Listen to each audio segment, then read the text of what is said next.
जो बाबा साहब को मानने वाले लोग हैं, जो इस देश के संविधान को मानने वाले लोग हैं, वो कतई नहीं चाहते कि किसी भी प्रकार की भेदभाव की रणनीति अपनाएं। मैं तो स्पष्ट रूप से मानता हूँ कि ये सरकार जो भारतीय जनता पार्टी की सरकार है, ये अपराधियों के सहयोग से चल रही है। इस पीड़ित परिवार के जो एक बहन है, उसका मैंने वीडियो देखा जहाँ वो खुलेआम कह रही है कि मेरे भाई का सर कटा लाश पड़ा हुआ है और पुलिस और प्रशासन के लोग चाय और बिस्कुट के लिए परेशान थे। अच्छा, ये भी था। दोस्तों प्रणाम। एक बार फिर से कभी संतोष चैनल पर आप सभी देशवासियों का हार्दिक स्वागत बंधन।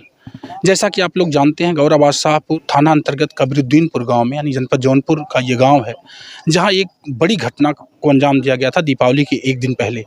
ताइक्वांडो के एक अच्छे प्लेयर को जो है 16.5 वर्षीय बच्चे अनुराग यादव को उसके पड़ोसियों ने ज़मीनी विवाद को लेकर के तलवार से उसके सर को धड़ से अलग कर दिया था। उस मामले में ग्रामवासियों ने पूरी तरह से 6 लोगों को आरोपी बताया था, 6 लोगों के नाम पर नारेबाजी की थी और उनके पकड़ने की मांग करी थी। ऐसे में गांव के लोग और परिवार के लोग, पीड़ित परिवार के लोग चाहते थे कि अनुराग के जो कातिल हैं वो पकड़े जाएं और उनको फांसी की सज़ा दी जाए, उनका इनकाउंटर किया जाए और अवैध ज़मीन में बने उसके मकान को ढहाया जाए। पूरी तरह से जो उसका 1.5-2 बीघा का कब्जा है, जो यहाँ के प्रधान जी ने पिछले वीडियो में बयान दिया था, वो बताया था कि लगभग 3 बीघा अवैध रूप से उसने ग्राम समाज की ज़मीन को कब्जा किया हुआ है। इसी मामले में आज जब हम इस रिपोर्ट को बना रहे हैं, ऐसे में उसके पिताजी जो अपराधी है रमेश यादव, उसके पिताजी लालता प्रसाद यादव को घर से पुलिस उठा के ले गई थी उसी दिन। बाकी पूरा परिवार, बीवी बच्चे, सारे के सारे लोग घर में ताला लगा के फरार थे। लेकिन कल जो है जो मुख्य अपराधी है रमेश, उसने लखनऊ में सिलेंडर किया है, यानी वो पुलिस प्रशासन के हाथ में है। ऐसे में यहाँ तमाम संभ्रांत लोगों का आना जाना लगा हुआ है। हम चाहते हैं कि कुछ व्यक्ति विशेष की आवाज़ आप तक जोड़ें कि अब उसके साथ कैसी कार्रवाई होनी चाहिए। उनसे बातचीत करके सीधे आपको रूबरू करवाते हैं कि क्या उनके विचार हैं, इस पूरे घटनाक्रम को किस नज़रिए से वो देखते हैं। तो निस्संदेह रूप से ये बहुत ही दुर्भाग्यपूर्ण है और चूँकि ज़मीनी विवाद था तो कहीं न कहीं प्रशासनिक लापरवाही थी, कहीं न कहीं सरकार की अनदेखी थी। तो इसलिए सरकार भी जिम्मेदार है और प्रशासन के लोग भी जिम्मेदार हैं। मैं मांग करूँगा कि आपके चैनलों के माध्यम से कि जो भी इस थाना क्षेत्र के प्रभारी हैं, एसओ, उनको तत्काल निलंबित किया जाए और जो जिम्मेदार हैं, जो कहते हैं कि ये ज़मीनी विवाद कई वर्षों पुराना था, तो उनको लंबा लटकाए रखने के लिए जो भी अधिकारी कर्मचारी जिम्मेदार हैं, उन सब के ऊपर कानूनी कार्रवाई करने की आवश्यकता है। देखिए, अगर एक 16 साल का एक किशोर की हत्या हो तो और वो भी अपने परिवार का इकलौता संतान हो और उसकी 5 बहनें हों, तो समझ सकते हैं कि ऐसे परिवार के ऊपर क्या गुजर रही होगी। आपने कहा कि गांव के लोग शोक संतप्त हैं, ऐसी बात नहीं है। गांव के साथ साथ पूरा जनपद, पूरा प्रदेश, पूरा देश, जो कोई भी एक घटना के बारे में जिसको जानकारी हो रही है, तो वो निश्चित रूप से बहुत ही द्रवित है। उन्हें लग रहा है कि हम ऐसे कैसे समाज में हैं जहां हम अपने बच्चों की जान की रक्षा न कर सकें। निसंदेह इसको तो कानून राज नहीं कहा जाएगा, ये तो जंगल राज है। ये तो पुराने ज़माने में जैसे हुआ करता था वैसा है। ये कोई संवैधानिक देश नहीं हो सकता, ये किसी लोकतांत्रिक देश में ऐसा नहीं हो सकता है। लेकिन देखिए, दुर्भाग्य तो हमारे देश का है, हमारे प्रदेश का है, क्योंकि आज सरकार में, प्रशासन में ऐसे लोग बैठे हैं जो कि लोगों में नफरत और हिंसा को फैला रहे हैं, जो धूर्त नेता है। लेकिन यहाँ जौनपुर का सांसद कौन है? देखिए, सांसद से आपका क्या मतलब है? नहीं, यहाँ जौनपुर में सपा के सांसद बाबू सिंह कुशवाहा हैं, वो घटना स्थल पे आए। देखिए, ये लोकसभा क्षेत्र, पहली बात तो मछली सर के प्रिया सरोज जी आई तो संभवतः आई होंगी और आज नहीं कल में आ जाएंगे। तमाम सारे लोग, उनके पिताजी आए थे ना, तूफानी सरोज जी। देखिए, हाँ, तूफानी सरोज जी आए थे। तो देखिए, बात ये नहीं कि कौन आया कौन नहीं आया, बात ये है कि आखिर में ये घटना हुई कैसे और कौन इसके लिए जिम्मेदार है। अगर आप एक जागरूक नागरिक हैं, भविष्य में ऐसी घटना ना हो, इसके लिए विचार करने की जरूरत है। तो आप देखिए, जब उत्तर प्रदेश का मुख्यमंत्री उत्तर प्रदेश की विधानसभा के अंदर एक घटना का जिक्र करते हुए कहते हैं 18 अपराधी थे, लेकिन नाम सिर्फ 2 का लिया, एक यादव का, एक मुसलमान का, बाकी नाम उन्होंने नहीं लिया। तो उनका संदेश सारे प्रशासनिक अधिकारियों को मालूम है। ये चूंकि जात के नाम पे, ये धर्म के नाम पे भेदभाव फैलाने वाले लोग हैं, तो प्रशासनिक अधिकारियों को भी पता है कि जब हम जात के नाम पे भेदभाव करेंगे, धर्म के नाम पे भेदभाव करेंगे, तो ये जो योगी सरकार है, जो भाजपा की सरकार है, हमें प्रमोशन देगी, हमें आगे काम करने के लिए मौका देगी।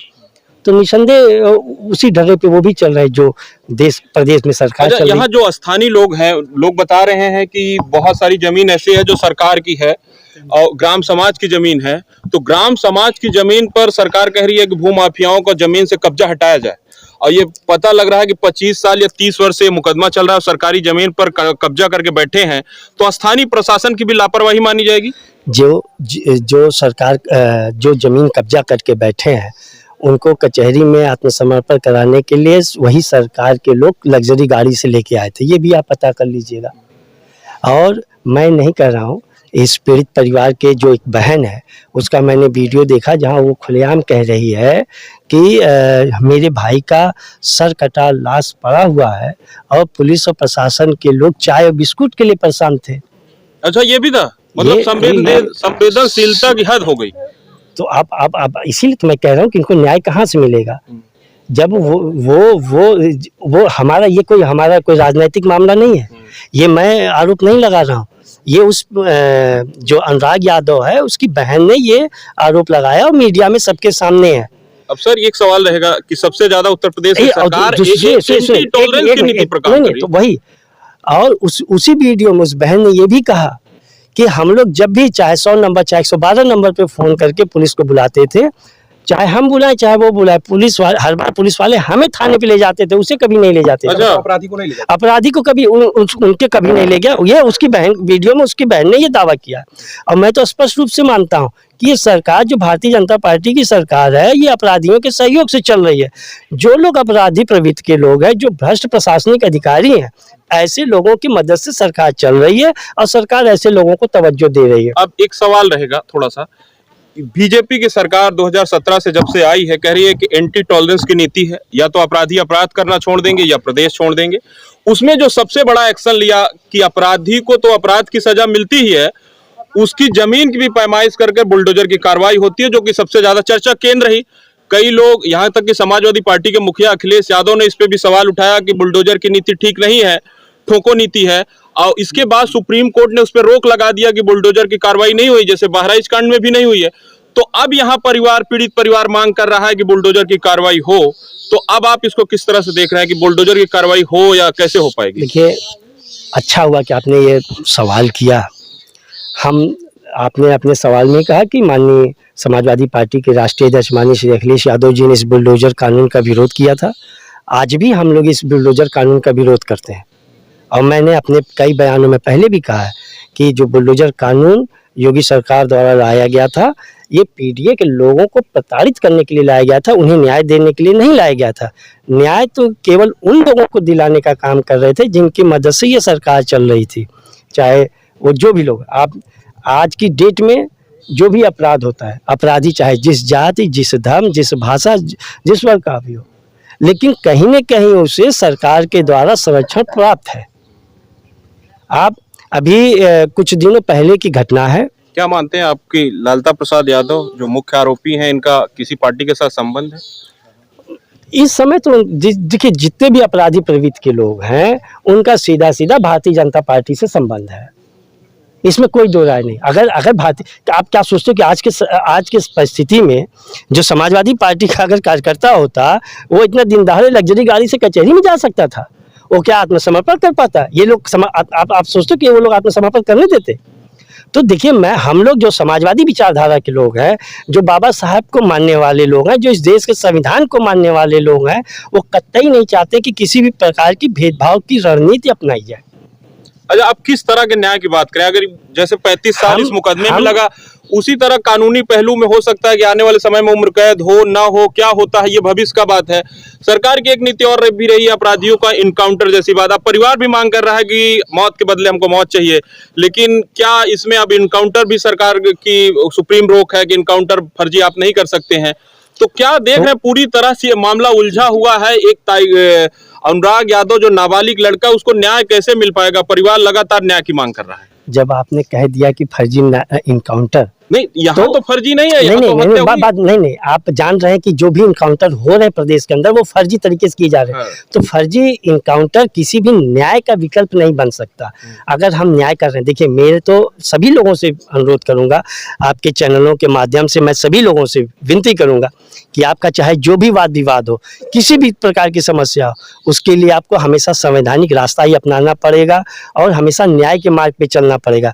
ये जो धूर्त नेता हैं, जो आपको जात के नाम पे उकसा रहे हैं, जो आपको धर्म के नाम पे उकसा रहे हैं, ये जो भ्रष्ट अधिकारी हैं, जो भ्रष्टाचार में लिप्त हैं और आम जनमानस को न्याय नहीं दे पा रहे हैं, वो भी यहाँ भी हिंसा के लिए प्रशासनिक अधिकारियों द्वारा अपराधियों को हिंसा के लिए प्रेरित किया गया, उकसाया गया और ऐसे अधिकारियों के ऊपर कार्रवाई नहीं की जाती है, तो निश्चित रूप से ये बहुत दुर्भाग्यपूर्ण स्थिति है। तो आखिरी सवाल रहेगा, आपकी क्या मांग है कि आरोपी को किस तरह देखिए, कड़ी से कड़ी सजा क्या मिले? सबसे पहले तो मेरी मांग है कि जो ये थाना क्षेत्र के एसओ हैं, पहले उनको तत्काल निलंबित किया जाए, क्योंकि वो जाति सूचक शब्दों का इस्तेमाल किए और क्षेत्र के लोगों में काफी आक्रोश है। आप अगर बात करेंगे, सारे लोग उनकी थानाध्यक्ष की कार्यप्रणाली के बारे में जिक्र करेंगे। लेकिन थाना अध्यक्ष के क्या निलंबित कर देने से परिवार को न्याय मिल जाएगा? निश्चित रूप से देखिए, बात वो नहीं है, ये परिजनों को न्याय मिले उसका ही एक हिस्सा है। कम से कम मतलब निष्पक्ष कार्रवाई हो सके। जरूर निष्पक्ष कार्रवाई हो सके। और साथ ही साथ जैसे हम सभी लोग जानते हैं कि अपराधी का एक बड़ा भाई पुलिस में अधिकारी है और जिसने आत्मसमर्पण हाथ हो सकता है? क्यों नहीं, वो अब चाहे जो, वो तो पुलिस जांच में सामने आएगा ही। और लेकिन निष्पक्ष जांच हो, पुलिस के ऊपर भरोसा है कि निष्पक्ष जांच करेगी? निष्पक्ष जांच हो, इसीलिए मेरी मांग है कि उसे भी बर्खास्त किया जाए। और साथ ही साथ जो ये इतने लंबे समय से जो मुकदमा चलता रहा, इसके लिए जितने भी लोग, अधिकारी, कर्मचारी, जो भी लोग जिम्मेदार हैं, जिन्होंने, जब ये परिजन उनके लिए न्याय के, जिन अधिकारियों के सामने इन परिजनों ने हाथ जोड़ा और झुक के गए बार बार, लेकिन उन्होंने एक न सुनी, ऐसे अधिकारियों, कर्मचारियों के ऊपर भी कानूनी कार्रवाई होनी चाहिए, उन्हें सस्पेंड करना चाहिए, ताकि एक नजीर बन सके कि जो भी अगर जात के नाम पे, देखिए संविधान हमारा किसी के साथ भेदभाव एक बराबर है, लेकिन अगर कुछ लोग राजनीतिक फायदा लेने के लिए अपना कुछ करते हैं, इस तरीके का अगर गलत कदम उठाते हैं, तो कम से कम प्रशासन के लोग, जो पढ़े लिखे लोग हैं, उनसे तो मैं ऐसी अपेक्षा नहीं करता हूं। कोई गरीब अमीर नहीं है, नहीं होना चाहिए, लेकिन यहाँ बनाया जा रहा है। यहाँ अमीर गरीब को न्याय नहीं मिल सकता, अमीर को कभी सजा नहीं मिल सकती है, यही भाजपा सरकार का नारा है। यही। तो इस समय हम जौनपुर के उसी गांव में घर के पास दोस्तों देख रहे थे, मेरे साथ थे अमित यादव जी, जिला पंचायत सदस्य, जो इस पूरी घटना में अपने विचारों को आपने प्रस्तुत किया है। इसके लिए सर आपका बहुत बहुत हृदय से आभार व्यक्त करते हैं, बहुत बहुत धन्यवाद सर। और पुनः से मैं अगली वीडियो में जल्द मिलूंगा। आपका अपना संतोष, मेरे साथ cameraman Vishal Dubey. Thank you.